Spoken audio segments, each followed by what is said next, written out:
Recently, we've been talking a lot about getting out into the community, and maybe you've gone onto the local Chamber of Commerce website, on the local city website, and found some opportunities. But when you're getting into the event and how to actually gain a booth or a table out there, you're getting a little bit of sticker shock, and you're wondering, how do I find the right event for the right budget? Well, I've got some tips for you today.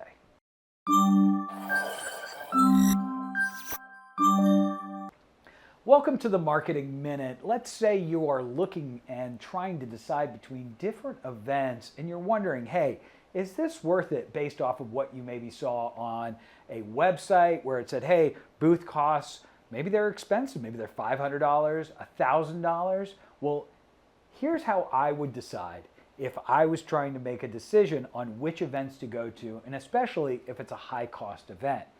First off, I want to make sure that I understand how many people are actually going to be there. A lot of times there's going to be a higher cost involved because they know that this is an event that attracts a whole ton of people. And at that point, I might have to make that decision of, is it worth it?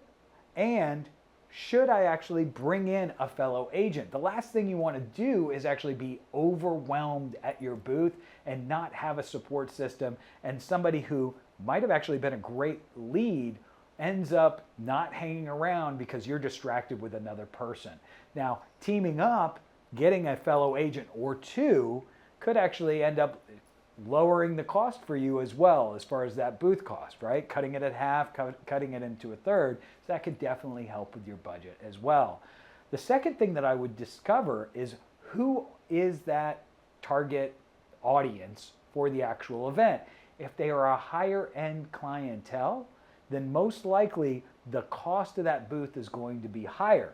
Now, that means that if you do get any leads, they're going to actually be a little bit better than maybe at just a general event that doesn't attract higher end clientele. So it's something to consider as you're putting together your kind of idea of what you're going to accomplish. No matter what the audience, no matter who's attending the event, don't just go to the website, look at the costs, and decide, well, that's going to be the cost of these booths.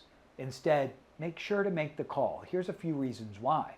First off, those prices that are listed on their website might be having to do with some kind of national vendor. Once you explain to them that you are a local realtor, there may be additional options that are less expensive. Secondly, you never know. They could actually be desperate for you to get a booth, and they might have recently lowered costs because, hey, there's not enough people getting booths, and that could be a big opportunity for you. Finally, don't hesitate to negotiate, right? That is something that you should know how to do as a real estate agent, and just simply asking and telling somebody, hey, I'm trying to decide between your event and another event, and here's my budget. Is there anything you can do to lower the cost of this booth? The worst thing that you can get is a no. The best thing that you can do is get a much more budget-friendly opportunity.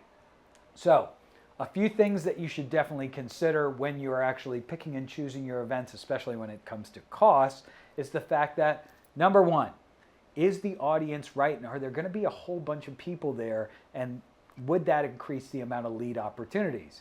Secondly, what type of folks are actually going to be there, as far as, are they going to be higher end potential clientele? And then thirdly, is the price really the price unless you actually talk to somebody who works with the event? Because you never know, they could lower the price without you even asking, and it's always up for negotiation. I hope you've enjoyed this Marketing Minute. We'll see you next Wednesday. In the meantime, don't hesitate to contact us at marketing@metrobrokers.com. That reaches the entire marketing team. And if you want to talk with us in a live environment, just register for the next marketing support hours in the classes section.